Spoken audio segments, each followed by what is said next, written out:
1995ला Beijing या ठिकाणी चीनमध्ये जागतिक महिलांची एक परिषद झाली होती. त्या परिषदेचं घोषवाक्य होतं, स्त्रियांच्या नजरेतून जगाकडे बघा. घोषवाक्य, स्त्रियांच्या नजरेतून जगाकडे बघा. मी त्या परिषदेला पार्टिसिपंट होते. जगातल्या महिला आल्या होत्या त्या ठिकाणी. युरोप खंडातल्या होत्या, आशिया खंडातल्या होत्या, सगळे खंड जेवढे, आफ्रिका पूर्ण, त्या सगळ्या खंडातल्या महिला त्या परिषदेला आलेल्या होत्या. जेव्हा आपण जग म्हणून विचार करतो तेव्हा आपल्या ज्या भिंती आहेत, सीमा आहेत, त्या गळून पडतात. भारत, पाकिस्तान, बांगलादेश असे जे छोटे छोटे गट आपण आता आपल्या मनात असतात, तिथे तसं होत नाही. जेव्हा युरोप खंडातल्या महिला उभ्या राहिल्या स्वागत करायला, त्याने एक इंग्रजीतून गीत तयार केलं आणि ते त्यांनी इंग्रजीतून गायलं. आम्ही आशिया खंडातल्या महिला एकत्र आलो. त्यात बऱ्यापैकी हिंदी बोलणाऱ्या देशातल्या महिला होतो आम्ही. उदाहरणार्थ पाकिस्तान. बघा, आता आपल्याला पाकिस्तान बद्दल किती नफरत आहे, पण आम्ही जेव्हा जग म्हणतो तेव्हा आम्हाला तो आमचा जवळचा वाटला. इकडून बांगलादेश, इकडून पाकिस्तान, आशिया खंडातला चीन हा देश. Incoming voice call from Shreya Dion Simgio. नावाची जी जागतिक पातळीवर काम करणारी संघटना आहे, वर्ल्ड फेडरेशन ऑफ वुमेन्स नावाची संघटना आहे, आणि तिची अफिलिएटेड संघटना भारतीय महिला फेडरेशन, जिच्या अध्यक्ष होत्या अरुणा असफ अली, ज्या भारताच्या स्वातंत्र्य लढ्याच्या संघर्ष योद्ध्या. 1942ला जेव्हा गांधींना, नेहरूला, वल्लभभाई पटेलांना अटक झाली, तिरंगा कुणी फडकवायचा हा पेच निर्माण झाला. तेव्हा एक तुम्ही कधी पण 9 ऑगस्टला 1942चा जो झेंडा फडकवलेला आहे, एक तुडतुडीत मुलगी अशी पळत पळत पळत यावरून असं पाहिजे. आणि त्या या संघटनेच्या अध्यक्ष होत्या आपल्या भारतीय महिला फेडरेशन. मी महाराष्ट्राची राज्य सचिव म्हणून, सेक्रेटरी म्हणून काम करत होते. आमच्या अध्यक्ष होत्या कॉम्रेड ताराताई रेड्डी. आम्ही ते गीत युरोपने गायलेलं, युरोपच्या महिलांनी ते ट्रान्सलेट केलं, आम्ही ट्रान्सलेट केलं, ते भाषांतरित केलं हिंदीतून, आणि मग आम्ही ते गीत गायलं. पहिल्यांदा मी ते गीत म्हणते, तुम्ही म्हणणार आहेत का माझ्या बरोबर? मग चांगली गोष्ट आहे, कारण संवाद असला पाहिजे. एकतर्फी प्रेम काही कामाचं नाही, दोन्हीकडून झालं तर बरोबर होईल. त्या काय म्हणाल्या होत्या युरोपच्या महिला? दरिया की कसम, मौजों की कसम. आम्ही त्याला जोडलं, आम्ही पण तसंच म्हणलो तिथे, इंग्रजीतून हिंदीत केलं तेव्हा. पण आता मी महाराष्ट्रात आहे ना, आणि जिजाऊंचा आणि आपल्या सावित्रीमाईचा हा जन्मदिनाचा छोटासा कार्यक्रम आपण घेतोय, म्हणून मी असं म्हणते, सावित्री की कसम, सावित्री की कसम, जिजाऊ की कसम, ये ताना बाना बदलेगा, तू खुद को बदल, तू खुद को बदल, तब ही तो जमाना बदलेगा, तू चुप रह कर जो सहती रही, तो क्या ये जमाना बदला है, तू बोलेगी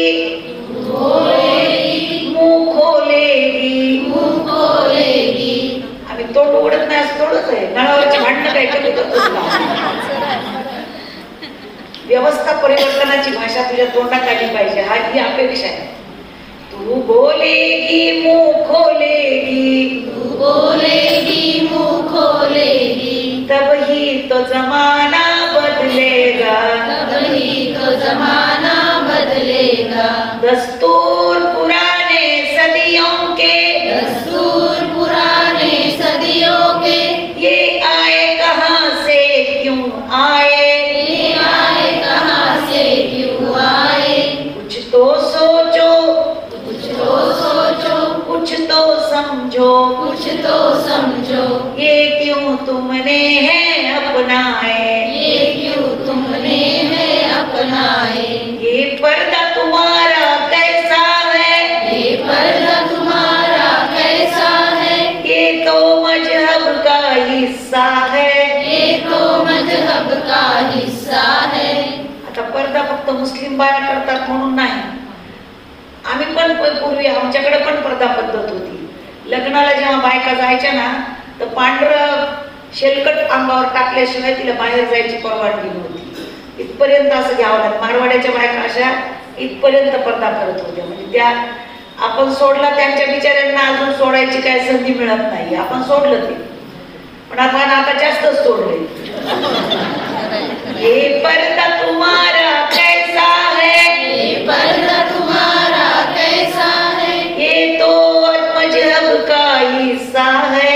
ये तो मजहब का हिस्सा है. कैसा पर्दा कैसा मजहब, कैसा पर्दा कैसा मजहब, ये तो व्यवस्था का हिस्सा है. ये तो व्यवस्था का हिस्सा है.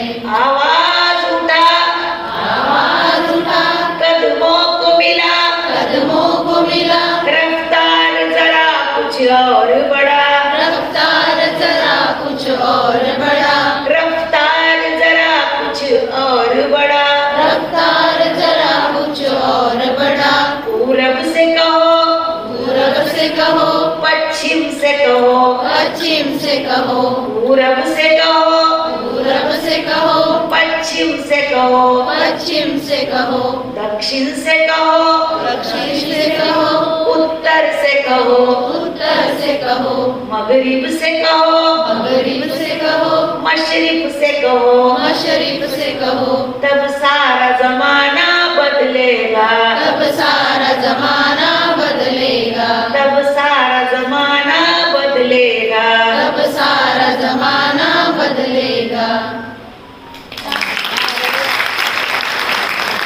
बरं ना, 2 वे ट्रॅफिक झाली ना, 1 वे करण्यापेक्षा नाही का. माझ्या आधी इथं कोणीतरी एका महिलेनं, मला नाव नाही आठवत ते बाईचं, मला तुम्ही नाही गेले का, हे ही बाई काय नाव आहे तुझं? धरणे. धरणे मॅडम, मी फार सुंदर गीत गायलं रमाईवर. मी बाबासाहेबावर येत म्हणते, मग मी भाषण करते. आयरणी गीत आहे, तुमच्या खानदेश विदर्भातलीच भाषा आहे त्याची. मला ती इतकी करेक्ट येणार नाही, पण प्रताप सिंग बोदोडेंचा असावं बहुतेक ते गाणं.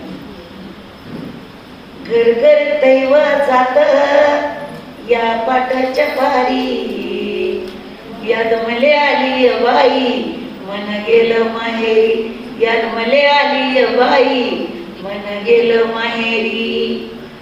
सोन्याचा गिल्लास त्याला चांदीची घासणी, सोन्याचा गिल्लास त्याला चांदीची घासणी. बाबासाहेब पेले व पाणी औरंगाबादच्या ठेसणी, बाबासाहेब पेले व पाणी औरंगाबादच्या ठेसणी. घर घर दैव जात या पाटाच्या पारी, याद मले आली बाई मन गेलं माहेरी, याद मले आली बाई मन गेलं माहेरी. गोरा गोरा रंग जसा हळदीचा गाभा, गोरा गोरा रंग जसा हळदीचा गाभा. बाई भीमाच्या गर्दीत आहे बंधू माझा उभा, बाई भीमाच्या गर्दीत आहे बंधू माझा उभा. अन घर घर दैव जात या पाटाच्या पारी, यात मले आली बाई मन गेलं माहेरी. आयव मोलाचं आलं पुस्तक काया, आयव मोलाचं आलं पुस्तक काया, बंधू माझा भाऊ राया गेला काले जशी काया, बंधू माझा भीम राया गेला काले जशी काया. अन घर घर दैव जात या पाटाच्या पारी, याद मले आली बाई मन गेलं माहेरी. भीमा भीमा करू भीमना कातल सोनं, भीमा भीमा करू भीमना कातल सोनं, इसरून कशी जाऊ बाबासाहेबाच देणं, इसरून कशी जाऊ बाबासाहेबाच देणं. अन घर घर दैव जात या पाटाच्या पारी, याद मले आली बाई मन गेलं माहेरी, याद मले आली बाई मन गेलं माहेरी, याद मले आली बाई मन गेलं माहेरी. धन्यवाद. आजच्या या सत्यशोधक महिला विचार मंच आणि सत्यशोधक महिला अध्यापक विचार मंचाच्या वतीनं आयोजित केलेल्या कार्यक्रमाच्या अध्यक्ष कल्याणीताई महादेशवार, मंचावर उपस्थित सर्व मान्यवर, तुम्ही समोर बसलेले सर्व मान्यवर, आमचे ज्ञानेश्वरजी गोगरे साहेब, विलासजी काळे साहेब आणि या ठिकाणी उपस्थित असलेले आम्हाला ज्योतिबा फुलेच्या नजरेतून बघणारे माझे सगळे भाऊ. या परिषदेचं घोषवाक्य होतं स्त्रीच्या नजरेतून जगाकडे बघा. मी असं म्हणते की या जयंतीच्या निमित्तानं आपण सगळे एकत्र बसलेले आहेत, तर माझ्या भावांनो स्त्रीच्या नजरेतून जगाकडे बघा, जग किती सुंदर आहे हे तुम्हाला दिसेल. असं आव्हान मी या ठिकाणी बसलेल्या माझ्या भावांना. आमचा लढा घाबरू नका, आमचा लढा तुमच्या विरुद्ध नाही, पुरुषी अहंकाराच्या विरुद्ध आम्ही लढतोय. आम्हाला समाज ज्या पद्धतीनं व्यवस्थेमध्ये राबवतोय त्याच्या विरुद्धची प्रतिक्रिया देण्याचा प्रयत्न आम्ही करतोय. आम्हाला पुरुषाशिवाय स्त्री अपूर्ण आहे, स्त्रीशिवाय पुरुष अपूर्ण आहे. दोघांची पण गरज आहे. स्त्री जितकी आवश्यक आहे तितक्याच पुरुषांची गरज आहे. असं नाहीये की फक्त बायाच राहिल्या तर कसं जमायचं, मग प्रजोत्पादन होईल कसं, आणि नुसते गडीच राहिले तर गर्भाशय आणणार कुठून. सगळं आणतात पण गर्भाशय मिळणार नाही. म्हणून दोघांचीही सांगड घालून, हातात हात घालून समाज व्यवस्था परिवर्तनाचा लढा गतिमान आपण केला पाहिजे. परिवर्तन झालं पाहिजे असं प्रत्येकाला वाटतं, पण गोड गोड बोलून परिवर्तन होणार नाही. परिवर्तन करायचं असेल तर त्याची चिरफाडच करावी लागेल, तर परिवर्तन होऊ शकतं. महात्मा ज्योतिबा फुल्यांनी परिवर्तनाची चळवळ जेव्हा सुरू झाली, फुले जर गोड गोड बोलत राहिले असते, सावित्रीमाई जर छान छान बोलल्या असत्या, तर मला असं वाटतं परिवर्तन झालं नसतं. धोंडीबाचा आणि फुल्यांचा संवाद आहे. दोघे एकत्र बसलेले. तो मारेकरी आहे, फुल्यांना मारायला आलेला आहे, तुझा जीव घ्यायचा आहे म्हणून गेलेला आहे. फुले म्हणाले माझा जीव का घेतोयस हे तर मला कळू दे, मग मार मला, तुला काय मारायचं. आणि फुले केवढी ताकद होती ज्योतिबामध्ये हे आपण लक्षात घ्या. आणि मग धोंडीबाचा त्यांचा संवाद आहे. संवादाने अनेक प्रश्न सुटतात. म्हणून आपला सुद्धा संवाद असला पाहिजे. पुरुषी प्रधान देश आहे आपला, त्यांच्याशी आपला संवाद असला पाहिजे. धोंडीबा असं म्हणतो, फुले असं म्हणतात की स्त्री आणि पुरुष याच्यात श्रेष्ठ कोण. धोंडीबा विचारतो फुल्यांना, तर फुले म्हणतात स्त्री श्रेष्ठ आहे, बाई श्रेष्ठ आहे. फुले म्हणाले, धोंडीबा म्हणतो कशामुळं, बाई कशी काय श्रेष्ठ आहे. ते म्हणाले बाई ह्याच्यासाठी श्रेष्ठ आहे, पुरुष तिच्या आतून येतो म्हणून बाई श्रेष्ठ आहे. स्त्रीवादाचा सिद्धांत फुल्यांनी सांगून या व्यवस्थेला सुरुंग लावण्याचं काम केलंय. ही गोष्ट आपण या ठिकाणी समजून घेतली पाहिजे. सावित्रीबाई जेव्हा शिकायला निघत होत्या, काय होतं, दगड विटा गाठ काय काय ते सगळं माहिती आहे तुम्हाला, त्याच्या खोलात मी जाणार नाही. पण अशी एक जगवणी होती, अशी एक परंपरा होती की स्त्रीला जर शिक्षण मिळालं, ती जर शिकली तर अक्षराच्या आळ्या होतात आणि त्या नवऱ्याच्या ताटात पडतात जेव्हा बसल्या. आता किती भानगड होती बघा तुम्ही.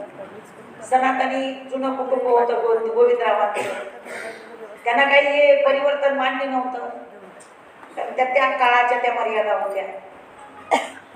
पण सावित्रीबाईंना फुले जेव्हा शिकवायला लागले तेव्हा फुल्यांना सावित्रीबाई म्हणाल्या की नको नको, मला मामांची घराच्या बाहेर काढतील, मला नको, हे शिकायचं नको मला. अक्षराच्या आळ्या जर झाल्या, तुमच्या ताटात पडल्या तर माझं कसं व्हायचं. फुले म्हणाले पडू दे, पडल्या तर काढू दे, काढलं तर बाहेर मला त्यांनी, मी ते सहन करीन, पण मी तुला शिकवणारच. आणि ज्योतिबांनी तिला शिकवलं. अक्षराच्या आळ्या झाल्या नाही म्हणजे ही खोटी गोष्ट होती, मिथ्य होतं, खोटं सांगितलं होतं. म्हणजे इतकं घाणेरडं सांगितल्यानंतर कोणी माणूस हिंमत करणार नाही, ते त्यांनी केली नाही अनेकांनी, बाकीच्यांनी. पण ज्योतिराव असा माणूस होता की त्यांनी ही हिंमत केली आणि ते सगळं काम त्यांनी रेटून नेलं. म्हणून मुक्ता साळवे, म्हणून फातिमा शेख, म्हणून तानुबाई गुर्जे, अशा अनेक महिला, आमची ताराबाई शिंदे. स्त्री पुरुष तुलना, खरं म्हणजे सुनीताला मी सांगेन पुढच्या जयंतीच्या वेळेस या महिलांच्या हातात एक एक स्त्री पुरुष तुलना नावाचं एक पुस्तक आहे ताराबाई शिंदेचं, ते तू देऊन टाक. ज्योतिबा फुले तर पार माणूस, मूल होत नव्हतं, दुसरी बायको कर म्हणून प्रस्ताव आला. फुले म्हणाले दुसरी बायको करणार नाही, कशासाठी करू. ते म्हणाले मूल होत नाही म्हणून, तुला मूल होत नाही म्हणून. फुले म्हणाले मला जर समजा मी जर नपुसक असतो तर चाललं असतं का, तुला दुसरा घरात सवत्या आणलेला, असा शब्द वापरलाय फुल्याने. सवत्या, सवत आणणे तुला, मग तुला सवत्या आणलेल्या चालेल का. म्हणजे इतकी डेरिंग बघा तुम्ही. न्हाव्याचा संप घडवून आणणं केशव पंढरीच्या विरोधामध्ये. काशीबाई सारखी ब्राह्मण विधवा धीराभायांनी भोगली, तिची प्रॉपर्टी हडप करण्यासाठी त्यांनी प्रयत्न केले. आणि एक आकृती फुले रात्रीच्या वेळेला चालले होते मुळा मुठा नदीच्या तीराने, एक आकृती दिसली त्यांना बाईसारखी. फुले नदी पात्रात उतरले आणि त्यांनी बघितलं की एक स्त्री आहे. ते म्हणाले का आलीस बाई इतक्या रात्री इथं. फुल्यांनी विचारलं तिला. ती म्हणाली बाबा कशाला आलास, मला जीव द्यायचा आहे. ते म्हणाले का. ती म्हणाली माझ्या धीराचं भायाचं पोटात माझ्या बाळ वाटते, नवरा मेलेला आहे माझा, आणि आत्ता मला गरोदर केल्यानंतर त्यांनी माझं नाकारलंय. ते म्हणतात की आमचा काही संबंध नाही, तू उलटा आहेस, वेश्या आहेस, चल्ली घराच्या बाहेर. मला त्यांनी घराच्या बाहेर काढले, माझी प्रॉपर्टी त्यांनी माझ्याकडून हिसकावून घेण्याचा प्रयत्न केलाय आणि म्हणून मी इथं जीव द्यायला आले. फुले म्हणाले जीव देऊ नकोस, जीव इतका स्वस्त नाहीये, इतकं सोपा नाहीये. ती म्हणाली मग हे पोटात वाढतंय ते बाळ, त्याचं काय करू. फुले म्हणाले चल तुझं बाळांपण करतो. ठीक आहे बाळांपण कराल, पण त्याच्या नावाचं काय. फुले म्हणाले चल माझं नाव देतो त्याला, माझं त्याला नाव देतो. आणि रात्रीची वेळ आहे, 2 वाजते आलेले आहेत फुले आणि ती बाई मागे, काशीबाई ब्राह्मण विधवा. विचार करा माय मावल्यांनो, रात्रीची वेळ आहे, सावित्रीबाईने दरवाजा उघडलेला आहे आणि सावित्रीबाई आश्चर्यकारकपणे न बघता कनवाळूपणाने विचारते या या आत या. काय तिला माहित होतं आपला नवरा काय करतोय ते. त्याने सांगितलं ही ब्राह्मण विधवा आहे, जीव द्यायलाच गेली होती, मी तिला घेऊन आलोय, तिचं बाळांपण कर, आपल्याला करायचंय. अशा 35 विधवांची बाळांपण फुल्यांनी केली.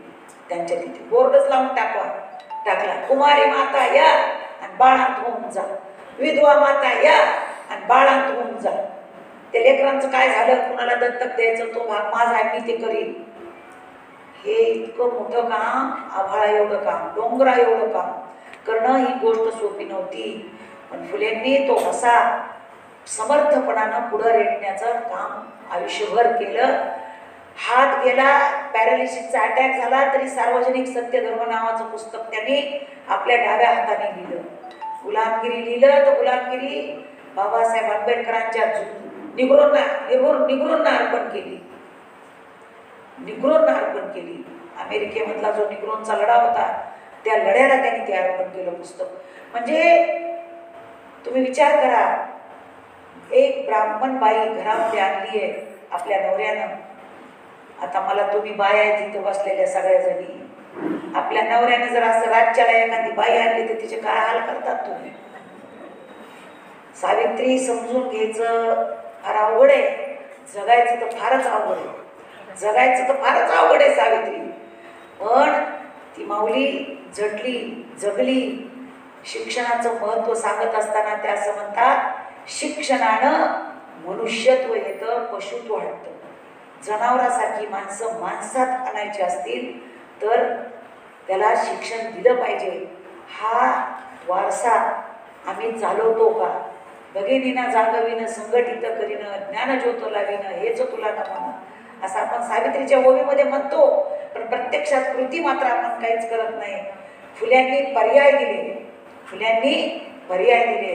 नुसतं बाळांतीन करून नाही ठेवलं त्या काशीबाईला, तर तिच्या मुलाला स्वतःचं नाव दिलं, यशवंत ज्योतिराव फुले. हे नाव, यशवंत नाव त्यांनी आपल्या मुलाला ठेवलं आणि त्याला स्वतःचा दत्तक मुलगा म्हणून त्यांनी स्वीकारलं. हे सुद्धा फार मोठं धैर्य या ठिकाणी आपल्याला दिसून येतं. हे सगळं का? बघा काय परिस्थिती आहे. हे सगळं मनुस्मृती नावाचा जो ग्रंथ आहे या देशामध्ये रचून ठेवलेला आहे. तुम्हाला माहित आहे, सम्राट अशोकाचा नातू बृहद्रथ याची हत्या झाल्यानंतर, याची हत्या पुष्यमित्र शुंगाने केली. मौर्य सम्राटाचा नाश केल्यानंतर देशामध्ये शुंग नावाचं घराणं सत्तेवर आलं आणि तो त्यांचा प्रधानमंत्री होता. त्याचं नाव होतं पुष्यमित्र शुंग. या पुष्यमित्र शुंगानं ज्या पद्धतीनं मनुस्मृतीची रचना केली, ही रचना त्याने केलेली आहे, त्या काळातली आहे. आणि मग या मनुस्मृतीप्रमाणे वर्णव्यवस्था ही आपल्या माथी मारण्याचं काम केलं. ब्राह्मण, क्षत्रिय, वैश्य आणि शूद्र चातुर्वर्ण व्यवस्थेतले हे 4 प्रमुख समाज, आणि त्यात कामाचं डिव्हिजन केलं, विभागणी केली. ब्राह्मणांनी अभ्यास करायचा, मनन करायचं, पठन करायचं, चिंतन करायचं, मंत्र म्हणायचे, श्लोक म्हणायचे, तुमच्यातले गुण अवगुण काय असतील ते तुम्हाला त्यांनी दाखवून द्यायचे. हे ब्राह्मणांचं काम होतं. क्षत्रियांनी देशाच्या भौगोलिक सीमेचं रक्षण करायचं, लढायचं, शौर्य गाजवायचं, पराक्रम करायचा. वैश्यांनी व्यापार करायचा, बार्टर सिस्टीम, देवाणघेवाण, आणि शूद्रांनी यावरच्या 3 वर्णाची सेवा करायची. ही चातुर्वर्ण व्यवस्था ही फक्त कामापुरती मर्यादित नव्हती मायामावल्यामुळे, ही होती आपल्या नावात सुद्धा. ब्राह्मणाच्या घरात जर मूल जन्मलं, पाळणा हल्ला, तर नाव गोविंद, गोपाळ, सुहास, भास सुद्धा चांगला झाला पाहिजे. सुभाष, भास सुद्धा चांगला झाला पाहिजे. ही नावं त्यांची. क्षत्रियांच्या घरात जर एखादं मूल जन्मलं तर त्यांची नावं शक्तियुक्त नावं, ताकदवान, बलवान, अमर सिंह, प्रताप सिंह, अजित सिंह, संजय सिंह. तुमचे राठोड नाही, संजय सिंह. सिंह शक्तियुक्त नावं, ताकदवान नावं. मारवाड्याच्या घरात, व्यापाऱ्याच्या घरात जर एखादं मूल जन्मलं, त्याचं नाव बघा, हिरालाल, चंपालाल, धनलाल, मोतीलाल, हिरालाल, रतीलाल, लालीलाल. अर्थव्यवस्थेशी नातं त्याचं, अर्थव्यवस्थेशी. लाल हे नाव अर्थव्यवस्थेशी संबंधित. शूद्राच्या घरी जर पाळणा हल्ला तर दगड्या, धोंड्या, केऱ्या, कचऱ्या. म्हणून ब्राह्मणाच्या घरात पाळणा हल्ला, कुणी गोविंद घ्या, कुणी गोपाळ घ्या. आमच्या घरात पाळणा हल्ला शूद्रांच्या तर कुणी केऱ्या घ्या, कुणी कचऱ्या घ्या, कुणी दगड्या घ्या, कुणी धोंड्या घ्या आणि पुसा आणि फेकून द्या. ही मनुस्मृती आहे, लक्षात ठेवा. हिला मनुस्मृती काय असं हे नाहीये ना, हे सगळं मनुस्मृतीने सांगितलंय. तुम्ही स्त्री आहे ना, तुमच्या मर्यादा घालून दिल्यात मनुस्मृतीने. पिता रक्षती कौमारे, भरता रक्षती यौवने, रक्षन्ति स्थावरे पुत्रा, न स्त्री स्वातंत्र्य महर्ती. न स्त्री स्वातंत्र्य महर्ती. बघा, पिता रक्षती कौमारे, कुमारी अवस्थेत बापानं सांभाळायचं, त्याच्या राखोळी घातलेला असते आपल्याला. तरुणपणी पतीच्या सानिध्यात आणि म्हातारपणी पुत्राच्या छायेत स्त्रीनं राहायचं. कारण न स्त्री स्वातंत्र्य महर्ती, स्वातंत्र्याचा उपभोग घेण्यास स्त्री अपात्र आहे. तुम्हाला तिने अपात्र ठरवले. आणि आता नव्या शिक्षण धोरणात न्यू एज्युकेशन, तुम्ही कलेक्टर तहसीलदार ऑफिसमध्ये काम करणाऱ्या महिला, न स्त्री स्वातंत्र्य महर्ती हा आम्हाला सांगितलेला मनुस्मृतीचा श्लोक. नव शिक्षण धोरण कॉम्प्युटरवर बसलात तर क्लिक करा आणि कधीतरी त्याचं वाचन करा. 65 पानाचा दस्तऐवज आहे छोटासा, न्यू एज्युकेशन पॉलिसी. तुम्ही तो वाचा. वाचल्यानंतर बघा काय होतं. भाषा पसायदानाची, नव्या शिक्षण धोरणाची भाषा पसायदानाची, एकदम ब्रॉड, विश्वात्मके, आता विश्वात्मके देवे, पसायदानाची भाषा आहे. कृती द्रोणाचार्याची आहे, लक्षात ठेवा. द्रोणाचार्याचा अंगठा जसा त्यांनी कापून घेतला होता एकलव्याचा, पुन्हा एकदा तुमच्या लेकरांचे अंगठे कापून घेण्याचं काम नव्या शिक्षण धोरणानं सुरू केलेलं आहे. 10च्या हजेरीपटाच्या आतल्या शाळा 14,000 बंद करण्याचा निर्णय महाराष्ट्र सरकारने घेतलाय. वाशिमची परिषद जर झाली नसती तर कदाचित त्या शाळा बंद पडल्या असत्या. त्याला आता फक्त स्टे दिलेला आहे. त्या शाळा अजूनही पूर्णत्वास रद्द झालेल्या नाहीत. 10 शाळां, अशा 10 गावाचं क्लस्टर करणार आहे ते, क्लस्टर. आणि मग त्या क्लस्टरमध्ये तुम्ही तुमचे लेकरं नेऊन घालायचे मराठी मीडियमच्या शाळेत. कोण घालील? इंग्रजीच्या गावागावात गाड्या यायला लागल्या, दारात गाडी येऊन उभी राहते. आता मराठी मीडियमच्या शाळेत गावील कोण ह्या लेकराला? गरिबाचं शिक्षण व्हायचं कसं, हा आपल्यासमोर मोठा पेच आहे. लक्षात ठेवा. 10 गावाचं क्लस्टर, न्यू एज्युकेशन पॉलिसी. म्हणजे मी सांगितलं ना तुम्हाला, भाषा पसायदानाची, कृती द्रोणाचार्याची. हे शिक्षण Incoming voice call from +91 98985 90203 on SIM BSNL. मध्य प्रदेशमध्ये 22,000 शाळा बंद झाल्या. तिथं स्टे पण नाही मिळाला. त्यांचं सरकार आहे, स्टे पण नाही मिळाला. आणि 32,000 शाळा, 32,000 शाळा उत्तर प्रदेशनं बंद केल्या. उत्तर प्रदेशनं 30,000 कोटी कुंभमेळ्याला द्यायला लागले. किती हजार कोटी? 30,000 कोटी कुंभमेळ्याला आणि 32,000 शाळा बंद. बघा भाऊ, विचार करा काय करायचे, तुम्ही ठरवा. मी फक्त तुमच्या समोर प्रश्न टाकते. रेमेडी कशी काय काढायची, कसा उपचार करायचा, याचा विचार आपल्याला करावा लागेल. आम्ही खूप आरडाओरडा केला, हे नाही चालणार, शाळा बंद करू देणार नाही, मनुस्मृती नाही आणू देणार अभ्यासक्रमामध्ये, नाही जमणार आम्हाला. मग सरकारने एक घोषणा केली, महाराष्ट्र सरकारनं, की आता आम्ही मनुस्मृतीचे चांगले श्लोक फक्त शिकू, चांगले श्लोक आम्ही शिकू. ताई, आता मनुस्मृतीतले चांगले श्लोक शोधायचे ना, नीट ऐका. मनुस्मृतीतले चांगले श्लोक शोधायचे म्हणजे मानवी विष्ठेतून केशर काढल्यासारखे. आपण जी संडास करतो ना, आणि आपण संध्याकाळी केशराचं दूध पिऊन झोपलो, त्याच्यात ती एवढी जात, त्याच्यात गेले का तर कुचकायचं आपण त्याच्यामध्ये, आणि त्याला म्हणायचं मनुस्मृतीतले चांगले श्लोक. मनुस्मृती कशी चांगली असू शकते होत आहे? तुम्हाला सती जायचं आहे का पुन्हा एकदा? मनुस्मृतीनं सती जाण्याचं समर्थन केलेले. तुम्हाला जायचं का सती? नवरा मेल्यावर पुन्हा कोणाला जायचं? हात वर करावर. आता कोणी आधी कोण मरल हे काय मलाही माहित नाही. वय त्याचं विधाता जर असेल तुमच्या म्हणण्याप्रमाणे, ते जर समजा असेल तर कोण आधी जाईल? जो जाईल तो जाईल.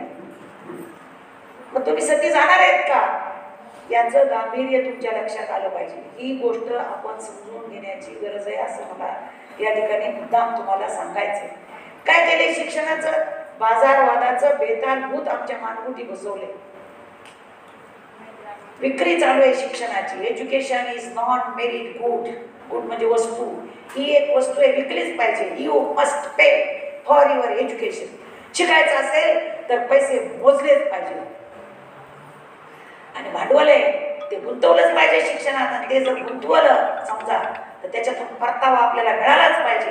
म्हणजे आता ज्या मोठ्या मोठ्या शाळा निघल्यात आहे, हे बड्या बड्या बिल्डिंग बांधायच्या प्रत्येक गावामध्ये, आणि सगळे लेकरं, आता हे लेकरं आपले मराठी मीडियमचे सगळे इंग्रजी शाळेत चालले. आपल्याला बी कौतुक वाटतं. A for apple, B for bag, C for काय कॅट, डी फॉर डॉग. ते मुलू मुलू मुलू मुलू म्हणतंय, आपल्याला बी बरं वाटतंय.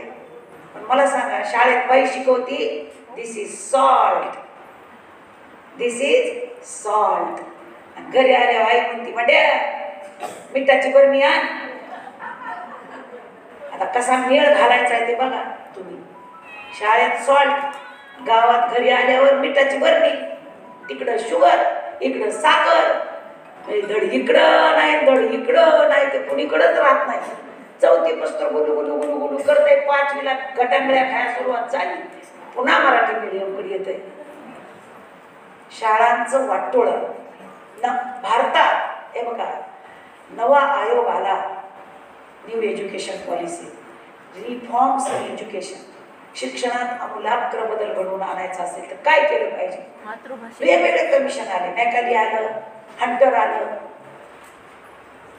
त्याच्यानंतर आपल्या देशामध्ये स्वातंत्र्य मिळाल्यानंतर जे काय झालं, मुदलियार आयोग आला. मुदलियार आयोग, चिपळूणकर आयोग आला. एज्युकेशन मध्ये सुधारणा घडवून आणण्यासाठी 1993 ला या देशात पहिल्यांदा बिर्ला आणि अंबानीचा आयोग आला. लक्षात ठेवा, कोणाचा आयोग? बिर्ला. कोण आहे बिर्ला आणि कोण आहे अंबानी? सकाळी कलकत्त्याला न्याहारी करतो, दुपारचं जेवायला मुंबईत जातो आणि संध्याकाळी झोपाया दिल्लीत असतो, नाही तर कुठंतरी परदेशामध्ये असतो. स्वतःचं विमान आहे त्याच्यात. मालक बायकोला भेट काय द्यावं नवऱ्याने. आपला नवरा दिल लय तर झालं तर काहीतरी एक साडी आणेल, नाही तर एखादं दागिना करेल. नीता अंबानीला इमानच भेट दिलं त्याने, विमान भेट देणारा अंबानी.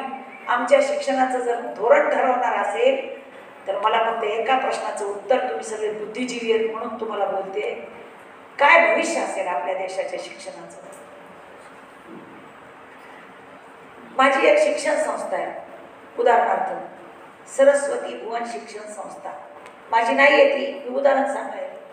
माझ्या संस्थेचं नाव अरुणा आसफ अली महिला मंडळ बिळे. 25 शाळा चालवते मी त्याच्यावर नाव दिले अरुणा आसफ अली महिला मंडळ. ते असं म्हणतात, ह्याला आता अरुणा आसफ अली महिला मंडळ म्हणायचं नाही. काय म्हणायचं त्याला? अरुणा आसफ अली उद्योग समूह म्हणा. उद्योग समूह. शाळा आहे माझी शहीद भगतसिंग माध्यमिक विद्यालय, माझ्या शाळेचं नाव आहे. ते म्हणतात त्याला शहीद भगतसिंग माध्यमिक विद्यालय नाही म्हणायचं. मग काय म्हणायचं? शहीद भगतसिंग कंपनी लिमिटेड. म्हणजे शाळांचं कंपनीकरण. हेडमास्तर नाहीच आता शाळेत, इव्हेंट मॅनेजर आहे तिथे बसले. तो नुसता इव्हेंटच करत असतो आणि आपल्याला त्याचं कौतुक वाटतं. इतकं कौतुक वाटतं आणि त्याच्या डोक्यात भुसा भरायची पाळी आली त्या लेकराची. एक 5 मिनिटाची उसंत नाही त्याला. शाळा सुटली की ट्युशन आहेच त्याच्या मागं. त्याचं तुम्ही त्याच्या जीवनाशी आपण सगळेजण खिलवाड करायला लागलो. ताई शिक्षक आहे, शिक्षक. शिक्षकाला आम्ही काय म्हणायचो? गुरुजी, सर असं म्हणायचो आम्ही आमच्यापर्यंत. आता वेगळं नाव आलं शिक्षकाला. आता त्यांनी शिक्षकाला काय केले माहिती आहे का?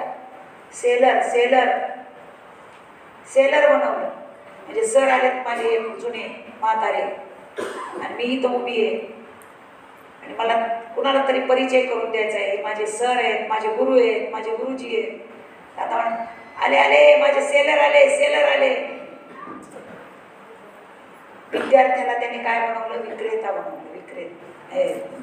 शिक्षकाला सेलर आणि त्याला ग्राहक बनवलं. विद्यार्थ्याला कस्टमर. एक विद्यार्थी समोरून आलाय आणि ओळख करून देत आहेत, sir this is my customer. हा माझा ग्राहक आहे, हा माझा विद्यार्थी नाही.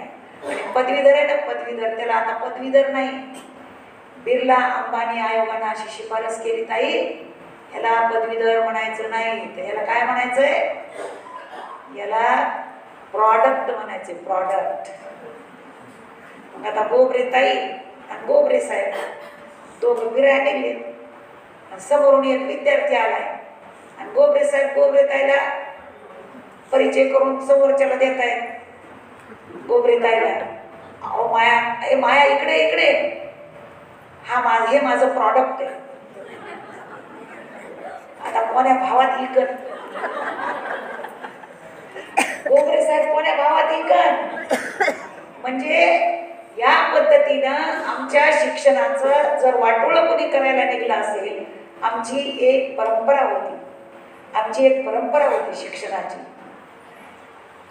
बुद्ध, चक्रधर स्वामी, बसवेश्वर, संत कबीर, छत्रपती शिवाजी महाराज, ज्योतिराव फुले, शाहू महाराज, कर्मवीर भाऊराव पाटील, पंजाबराव देशमुख, सावित्रीमाई, अहिल्याराणी आणि डॉक्टर बाबासाहेब आंबेडकर, ही आमची एक पिढी होती आम्हाला घडवणारी. आता नव्या शिक्षण धोरणात हिपोक्रॅटची शपथ नाही घ्यायची. गोबरे साहेब, नव्या शिक्षण धोरणात हिपोक्रॅटची शपथ घ्यायची नाही. आता शपथ घ्यायची त्या ह्याची, लक्षात नाही राहिलं मग त्याचं नाव, फार अवघड. पाणिनी पण, हा, त्याची शपथ घ्यायची. मला असं वाटतं की अंधारातून प्रकाशाकडे आपण वाटचाल केली होती, अंधारातून प्रकाशाकडे आपण वाटचाल केली होती, पण आम्ही आता प्रकाशाकडून पुन्हा अंधाराकडे चाललो. म्हणजे आमचा प्रवास जो आहे, हा प्रवास आमचा उलट्या दिशेने प्रवास सुरू झालेला आहे. आज सगळीकडं बोलबाला आहे. निवडणुका झाल्या आत्ताच आपल्या सगळ्यांच्या. अजेंडा राबवला गेला, हिंदुत्वाचा अजेंडा समोरून आला. इकडच्या विरोधकांकडून काय आला कुणाला कळलाच नाही, आणि तो न कळल्यामुळे यांचं सगळं पाणीपत होऊन गेलं. पण माझं असं म्हणणं आहे, हा देश जितका हिंदूंनी उभा केला त्याच्या 10 पट हा देश मुसलमानांनी, ख्रिश्चनांनी आणि पारशांनी सुद्धा उभा केला. ही कोणाची मक्तेदारी नाही देश उभं करण्याची. बीबीसीनं एक सर्वे केला बीबीसीनं. 30 लाख हिंदूंचा सर्वे होता तो. हिंदू लोकांना विचारण्यात आलं आणि त्या सर्वेमध्ये असं विचारलं होतं की सगळ्यात जास्त भजनं कुणी गायली आणि कुणी लिहिली, कुणी लिहिली भजनं. तर ती भजनं आणि ती जी आहे त्यात सगळ्यात मुस्लिम आहेत, लक्षात ठेवा. आणि गाणारा रफी आहे, लिहिणारा नौशाद आहे, साहिर लुधियानी आहे. सगळ्यात चांगले सिनेमे महबूब अलीचे, सगळ्यात चांगले सिनेमे, त्याला अर्थ आहे, आशय आहे, अभिव्यक्ती आहे असलेले सगळे महबूब अलीचे. आणि मी सांगितलं तुम्हाला, मन तडपत हरी दर्शन को आज, कुणी गायले? मोहम्मद रफीनं. तो मुसलमान आहे. म्हणजे हे सगळं आम्हाला जे सांगितलं जात आहे ते सगळं आमच्या माथी जे मारलं जात आहे, खोटं आम्हाला सांगण्याचा प्रयत्न आमच्याकडं केला जातोय. आमच्या देशामध्ये समाजवादी आंदोलनानं आम्हाला खरं म्हणजे खूप काही देण्याचा प्रयत्न केला होता. ते आंदोलन संपवण्याचा कट इथल्या प्रस्थापित व्यवस्थेनं पद्धतशीरपणानं केला. मी तुम्हाला सांगू इच्छिते की भारत छोडो, मी तुम्हाला सांगितलं आंदोलनाचं नेतृत्व 1942ला उषा मेहता, जन्मठेपेची शिक्षा झाली होती त्या बाईला. देश स्वतंत्र झाला म्हणून ती सुटली, नाहीतर ती मरेपर्यंत जेलमध्ये राहिली असती. भूमिगत रेडिओ चालवला त्या माऊलीनं, भूमिगत रेडिओ. आपल्याला फक्त स्वातंत्र्य म्हणलं की गांधी नेहरू आठवतात, पण गांधी नेहरूंचं तर आहेच योगदान, त्याच्याबद्दल शंका असण्याचं काहीच कारण नाही. गांधी सारखा मोठा माणूस तर या जगात होऊन गेला नाही हो. चंपारणला सत्याग्रह चालू होता आणि त्या सत्याग्रहात भाग घेण्यासाठी गांधी तिथे गेले होते. एका दलित कुटुंबाच्या घरी त्यांना जेवायला नेण्यात आलं. जेवण सुरू होतं, स्वयंपाक खूप चांगला झाला होता. सासू वाढत होती, सून आतून करून देत होती स्वयंपाक आणि सासू वाढत होती. गांधी चौकस होते. गांधी म्हणाले कि तू आप ही क्यों आती है बार बार, जो पका रही है उसको बिलाओ. जी करते तिला पण आणा माझ्या समोर, मला तिला भेटायचंय, तिला धन्यवाद द्यायचे की तू खूप छान स्वयंपाक केलास म्हणून, तिला क्रेडिट द्यायचंय मला. ताई डोळ्यात अश्रू येतील असा तो क्षण आहे माणसाच्या जीवनातला. शेवटी त्या बाईचा नवरा त्यांना म्हणाला गांधींना की गांधीजी, आमच्या घरातला प्रॉब्लेम असा आहे, त्या दोघीत एकच साडी आहे, दोघीमध्ये एकच साडी आहे, ती एकटीच नेसून येते, तिच्या अंगावर चांगली साडी नाहीये, वस्त्र घाणेरडे आणि फाटलेलं आहे, सगळं ठिगळं आहेत त्याला, एकच साडी आहे. त्यामुळं माझी आई बायकोच येते, सून येऊ शकत नाही. त्या क्षणाला गांधींनी कपडे काढले, सूट बूट उतरीला स्वतःचा आणि म्हणाले, ज्या देशामधली जनता जर कपड्याविना राहत असेल तर मला काय अधिकार आहे कपडे घालायचा, उंची कपडे घालून फिरायचा. आणि पंचा घालून माणूस फिरला तो गांधी आहे, त्याला गांधी म्हणायचं. पंडित नेहरू आणि गांधींचं तर भारताच्या स्वातंत्र्य लढ्यात प्रचंड योगदान आहे. मी त्यांच्या योगदानाला म्हणत नाही, पण त्याच्यासोबत महिलांनी सुद्धा फार मोठं काम या भारताच्या स्वातंत्र्य लढ्यामध्ये आपल्याला केलेलं दिसून येईल. आपल्याला सांगता येईल, अनेक महिलांची नावं या ठिकाणी आपल्याला घेता येतील. आणि बेझंट आहे, पंडिता रमाबाई आहे, गीता मुखर्जी आहे, कमला फारुकी आहे, अरुणा असफ अली आहे, शेकडो महिला आहेत, प्रीतीलता आहे, फाशीची शिक्षा झाली प्रीतीलताला. अशा शेकडो महिलांनी आपल्या प्राणाचा आहुती दिली, प्राणाचं बलिदान या ठिकाणी दिल्याचं आपल्याला या ठिकाणी दिसून येत आहे. आणि म्हणून भगिनींनो, आपण नेमकं काय केलं पाहिजे? मुलगा आणि मुलगी आता भेदभाव होत नसला तरी भेदभाव केलाच जातो, लक्षात ठेवा. भेदभाव होतोच, आपल्याला ते नाही असं म्हणता येणार नाही. दोन मुलं जर असतील, एक मुलगा आणि एक मुलगी, तिचा MBBS ला तिचा बी ह्याचा बी नंबर लागला असला, तर आपल्याकडे जर आर्थिक चणचण असेल तर आपण म्हणतो तू राहा बाजूला पोरीला आणि पोरग, कारण तो वंशाचा दिवा आहे. मान्य आहे ना, आम्ही कुठं त्यांना नाकारले वंशाचा दिवा नाही म्हणून, पण ती मुलगी सुद्धा त्या दिव्यातली वात आहे. वात घातल्याशिवाय दिवा पेटतो का हो? मला सांगा तुम्ही, नाही पेटत दिवा.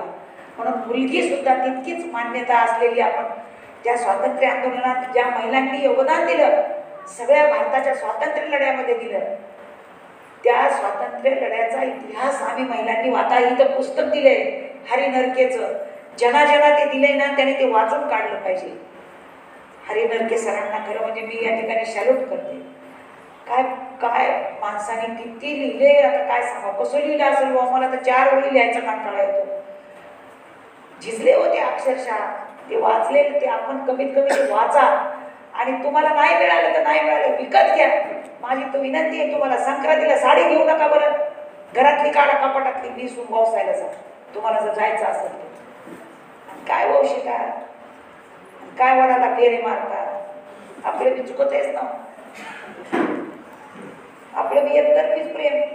आणि त्याला विचारा तू पुढच्या जन्मात पाहिजे का नाही. आता तुलाच पाहिजे या पुढच्या जन्मात, 7 जन्म तेच पाहिजे. त्या नवऱ्याला म्हण ना, तुला पाहिजे का? मला तर नाही पाहिजे हो आताचा नवरा, मला पुढच्या जन्मात दुसरा पाहिजे. जन्म मुलीचाच काही आहे, कशासाठी 7 जन्म एकाच माणसाबरोबर पिशीत राहायचं, आणि त्याने तरी आपल्या बरोबर का पिसायचं स्वतःला. नसती इच्छा, ह्या जन्मातली आतृप्त इच्छा पुढच्या जन्मात तरी पूर्ण होऊ द्या ना. कोणाची अडचण झालेली म्हणजे काय आहे, कसल्या घातल्या रूढी परंपरा आमच्या भोवती गुंडाळल्या. आपण कुठंतरी आपण दुरुस्त, मला असं वाटतं की झालं पाहिजे. बघा, स्त्रीला नेहमी पंचकन्या स्मरे नित्यम, सीता, सावित्री, मंदोदरी, ह्याच स्त्रिया आपले आदर्श म्हणून समोर ठेवलेले आहेत. माता सीता आहे समजा आणि सावित्री आहे, तर यांचं सुद्धा आपण जर बघितलं तर कितीतरी मोठ्या स्त्रिया आहेत या. खूप मी काय म्हणते, सीता आणि सावित्री या दोन स्त्रिया आहेत ना, आणि मंदोदरी सुद्धा, ह्यांचा जर आपण पूर्ण लेखाजोखा बघितला तर मला असं वाटतं बाबा की जगामध्ये त्याच्यापेक्षा मोठ्या बायका काय असू शकत नाही. कारण नसताना, दोष नसताना, कर्मात नव्हतं तिच्या, पण तिचं काहीच चुकलेलं नव्हतं. तिला काय माहित होतं नवऱ्याला वनवासात जावं लागेल म्हणून. लग्न तर झालं, पण त्याच्याबरोबर ती वनवासात गेली. पण तिला बुद्ध कोणी म्हणत नाही हो. तिला स्त्रीला कोणी बुद्ध म्हणतं का? नाही म्हणत. गौतम बुद्ध घरदार सोडून गेले, बायको सोडून गेले, लेकरू सोडून गेले. बाई सोडून जाऊ शकते का? लेकरून बायकोन नवरा सगळं सोडून जाऊ गेली तर म्हणतील बघा कशी उलट आहे, वेश्या आहे, निघाली, पळाली, गेली. पुन्हा नाही म्हणायचं, आपणच म्हणतो ते सगळी एकामेकीला. म्हणजे आपण दुरुस्त व्हा म्हणून माझ्या गाण्याचं तुम्ही अर्थ ऐकला का नाही? मला तू खुद को बदल, तू खुद को बदल, तब ही तो जमाना बदलेला. आता तूच नाही बदलली तर बाहेरच्या बायका तर येड्याच आहेत. त्यांना काय करणार आहे? एवढं मोठं भाषण मी तुमच्या समोर दिलंय आणि ते जर तुम्ही नीट नाही ऐकलं, रात्रभर रामायण ऐकलं, रामाची सीता कोणतं म्हणजे आई, असं जर केलं समजा, तर मग त्याचं काही मला वाटतं की उपयोग होणार नाही. जंगलातून येते म्हणून सीतेला कलंकित म्हणून पुन्हा जंगलामध्ये पाठवलं जातं. किती भयंकर आहे मला सांगा तुम्ही. कामनाला थप्पड हाणली, त्या कामनाला त्या पोलीस पोरीनं मारली. त्या कामना नटी तिला थप्पड हाणली. पायतेल पापड उठला म्हणता साऱ्या देशाचा. भाकरी सोडल्या लोकांनी, भाकरी सोडल्या, कंगनाला थप्पड मारली, कंगनाला थप्पड मारली. अरे गद्यांनो, मणिपूरमध्ये 2 बायका नग्न धिंड काढली, त्या नाही दिसल्या तुम्हाला? त्यांचा सत्यानाश झाला सगळा त्या मणिपूरचा. काय त्या राज्याची वाट आत लागली बघितलं ना तुम्ही? कुकी आणि ते मैत्रीण, ते त्यांचे ते जाती धर्मण पंथन काय काय आडवे आले ते एकमेकाला. महिला पैलवानाला फोगाटला, त्या हरामखोर नराधम असलेल्या खासदारानं त्यांची विटंबना केली, त्यांच्याशी अव्यवहार केला. त्याच्याबद्दल कुणी एकही शब्द बोलायला तयार नाही. कंगनाला थप्पड मारले म्हणून यांना फार दुःख झालं. सगळ्यांचा जीव कंगनासाठी कासावीस झाला, पण फोगाटसाठी झाला नाही. फोगाटसाठी झाला नाही. आणि म्हणून मला असं वाटतं की सडकेवर सुद्धा आपल्याला वेळ आली तर लढाई आपल्याला सडकेवरची सुद्धा लढण्याची आवश्यकता आहे. आपण त्या महिला पोलिसांच्या बाजूनं उभं राहायला पाहिजे होतं, पण कोणी नाही राहिलं. कोण नाही राहिलं? एक स्टेटमेंट मी काढलं फक्त, तर मला 1 लाख लोकांनी ट्रोल केलं. 1 लाख लोकांनी. ते व्हॉट्सअप युनिव्हर्सिटीचे गदे, म्हणजे त्याला त्याच्या आईपेक्षा त्याला ती कंगना लय चांगली वाटतीये. शेवटच्या मुद्द्यावर येते, फारसा वेळ घेत नाही. खूप वेळ आपला कार्यक्रम चाललाय. तुमची पण कमाल आहे इतका वेळ बसण्याची. कारण श्रवणाला सुद्धा एक मर्यादा असते. मी प्राध्यापक होते ना, मला माहिती आहे. विद्यार्थी मी जास्त बोलायला लागले भरकाटल्यासारखी की मग जांभळे द्यायची पोर, नाही आले तरी आ करायची. आता तुमच्यात अजून काय जांभळी कुणी दिली तरी सुद्धा मला असं वाटतं की काही लोकांना या देशातल्या, विशेषतः RSSला भारताचं संविधान मान्य नाही. त्यांना धर्म संसद पाहिजे, त्यांना संसद नकोय, त्यांना संविधान नकोय. म्हणून सुदर्शन नावाचे RSSचे संघप्रमुख असं म्हणाले, कॉन्स्टिट्यूशन शुड बी स्क्रॅप्ड. हिला भंगारात टाकलं पाहिजे संविधानाला. ज्या संविधानावर माझा देश चालतो, ज्या संविधानानं मला बोलण्याचं स्वातंत्र्य, मी इथं बोलते ना, हे स्वातंत्र्य मला भारतीय घटनेने दिलेले. बाबासाहेबांचं पहिलं भाषण वाचा जरा तुम्ही. ते असं म्हणतात की मी तुमचं लग्न एका सुंदर अप्सरेशी लावून दिले, पण तुम्ही त्या अप्सरेचं तोंडच उघडलं नाही, तर काय तुम्हाला अप्सरा कळेल? अप्सरा काही आणखी कुणी गती का काय, तुम्हाला काय कळणार आहे म्हणतात बाबासाहेब. आणि म्हणून संविधानानं आम्हाला जे शहाणपण सांगितलं, जे शिकवलं आम्हाला, त्याच्या प्रती सुद्धा आमच्या काही जबाबदाऱ्या आहेत. आम्ही त्या जर पार पाडल्या नाही तर आमच्यासारखे नतद्रष्ट दुसरे कोणी असू शकत नाहीत असं मला वाटतं. जंतर मंतरवर, रामलीला मैदानावर संविधानाच्या प्रती जाळण्यात आल्या. आम्ही मनुस्मृती जाळतो ना, मग मनुस्मृती कोणाला पाहिजे? ज्यांना संविधान नकोय त्यांना मनुस्मृती पाहिजे. माझं म्हणणं एवढंच. विचार करा इथून जाताना तुम्हाला मनुस्मृतीचं संविधान पाहिजे म्हणजे तुम्हाला सती जायचंय का तुम्हाला संविधानानं सती जाणं नाकारलंय तुमचं संविधानाने सांगितलंय कोणी या देशातली महिला सती जाणार नाही इथून पुढं कुणाचेही केस काढले जाणार नाहीत आणि कोणत्याही महिलेला लिंगभेद तिचा केला जाणार नाही स्त्री पुरुष समानता इक्वॅलिटी हा सांगितलेला संविधानाचा ढाचा तो जर कोणी उद्ध्वस्त करत असेल तर आमची जागरूक महिला म्हणून सजग महिला म्हणून आणि सत्यशोधक महिला विचार मंच आणि सत्यशोधक प्राध्यापिका म्हणून आमची काहीतरी जबाबदारी आहे आमचं काहीतरी दायित्व आहे आणि म्हणून महात्मा ज्योतिबा फुले यांनी सत्यशोधक समाजाची केलेली स्थापना ही खरं म्हणजे त्यांच्या एकट्यासाठी नव्हती तर ती सगळ्यांच्यासाठी होती शेवटपर्यंत फुले सत्यासाठीच लढले सत्यासाठीच झगडले आणि म्हणून आपण सर्वांनी मिळून ज्योतिबा फुले यांच्या प्रती पूर्ण आदरभाव व्यक्त करून आपण या ठिकाणी निश्चित स्वरूपामध्ये प्रबोधन आणि प्रबोधनाची चळवळ गतिमान करावी अशा प्रकारचं आव्हान मी आपल्याला करते फारसा वेळ जरी झाला असला तरी तुम्हाला त्रास होईल आता घरी जाऊन स्वयंपाक पण करायचा आहे सगळ्या भानगडी इथं तुम्हाला आयतं ताट कोण देणार आहे आयतं ताट तुम्हाला कोणी देणार नाही बाबासाहेबांचे आमच्यावर डोंगरा एवढे उपकार आहेत किती उपकार आहेत डोंगरा एवढे उपकार आहेत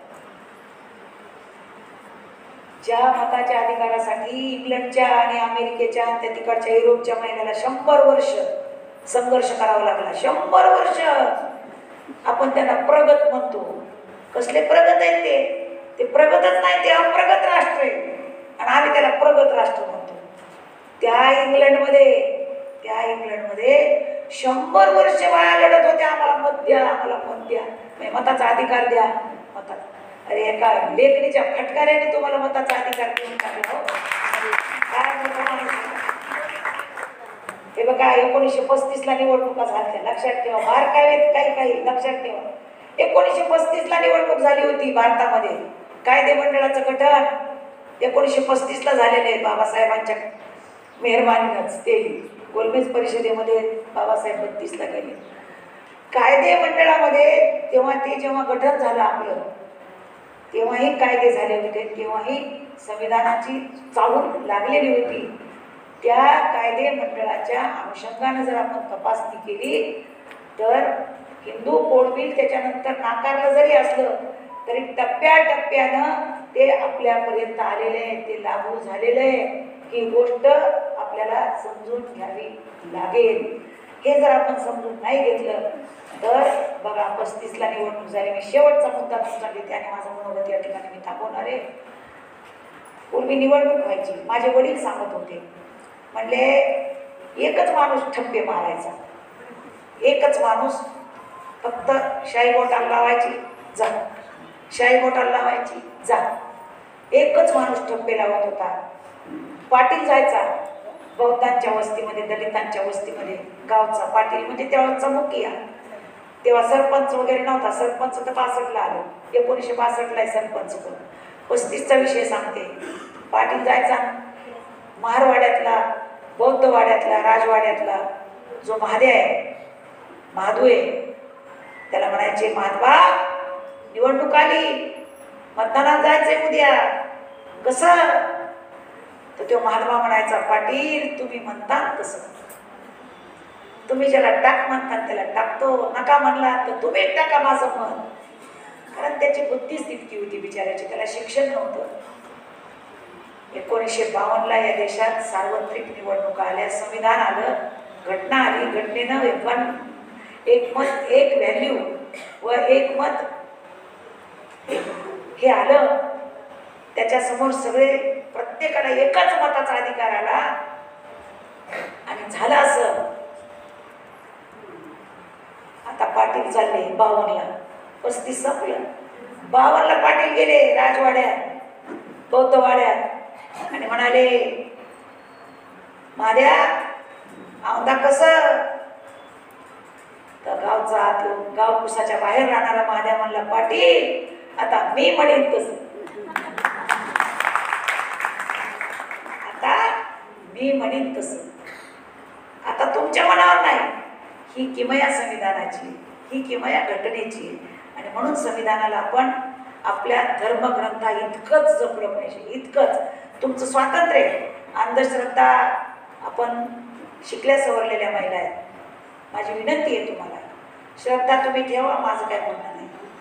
श्रद्धा ठेवायला माझा विरोध नाही, श्रद्धा असली पाहिजे. फुल्यांनी सुद्धा एक केशरवाद मान्य केलं नाही. ईश्वर एक आहे, 33 कोटी देव त्यांना मान्य नव्हते. ते म्हणले असं कसं असेल, 33 कोटी देव कुठं असतात का? एक ईश्वर आहे, कुणीतरी संचलन करतोय या जगाचं, पृथ्वीचं, ते मान्य आहे मला. पण 33 कोटी देवाच्या विद्या आपल्याला घालायच्या आणि आपण मात्र अंधश्रद्धेनं वागायचं. अंगारे, दुपारे, नवस, सायास, व्रत, वैकल्य, उपास, तापास, 5वीला पोचले. सण, उत्सव, यात्रा, जत्रा, महोत्सव, किती वर्ष आम्ही असं राडगाड गळ्यात बांधून हिंडायचं. ह्याचा पण जरा गांभीर्याने विचार आपण केला पाहिजे. मला असं वाटतं नवसाला पावणाऱ्या देवाशी आमचं भांडण आहे. निर्गुण निराकार परमेश्वराचं अस्तित्व आम्हाला मान्य आहे. बघा, माझी पुन्हा गल्लत करू नका, मी काय बोलते तुम्ही बारकाईने लक्षात ठेवा. जो परमेश्वर निर्गुण निराकार आहे त्याच्याशी आमचं भांडण नाही, ते आम्हाला मान्य. पण नवसाला पावणारा देव आम्हाला मान्य नाही. फुल्यांनी पण तो नाकारलाय, लक्षात ठेवा. सावित्रीबाईंनी तो नाकारलेला आहे. आणि म्हणून आज आपण या ठिकाणी एकत्र बसलेलो आहे. मला असं वाटतं की आपण सगळे कष्ट करणारे लोक आहेत, कष्ट करून जगणारे लोक आहेत. आपण काय, आपला बाप काय कोणाचा इथं कलेक्टर नव्हता, होता का कोणाचा बाप कलेक्टर? करा. कोणी शेतकरी कुटुंबातला असेल, कोणी मजूर कुटुंबातला असेल, कुणीतरी छोट्या मोठ्या उद्योगधंद्यातला असेल, कोणी बौद्ध वाड्यातला असेल, कोणी सोनार वाड्यातला असेल. आपल्या वाड्यात वाड्यावरचे आपण सगळे माणसे. मी अनेक ठिकाणी असं म्हणत असते की पानी से जो नहाता है वो लिबास बदल सकता है. पानी से जो नहाता है वो लिबास बदल सकता है, लेकिन पसीने से जो नहाता है वो इतिहास बदल सकता है. आपण घामाने अंघोळ करणारी माणसाची औलाद आहे.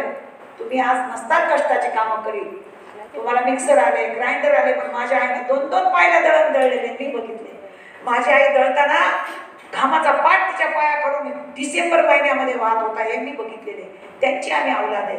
जर आम्ही त्यांची औलाद असू तर मग पानी से जो नाता है वो लिबास बदल सकता है, लेकिन पसीने से जो नाता है वो इतिहास बदल देता है.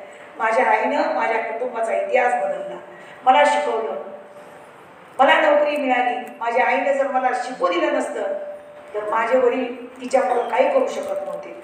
बाई घरात सांगत असते की नको नको आपल्या मुली कशाला शिकवायच्या, तिने इतिहास बदलला. म्हणून आम्ही आज तुमच्या समोर मी बोलताना दिसते. आपण मला ऐकलं, बोलवलं, माझा सन्मान केला, त्याबद्दल तुम्हाला धन्यवाद. जय भीम, जय भारत.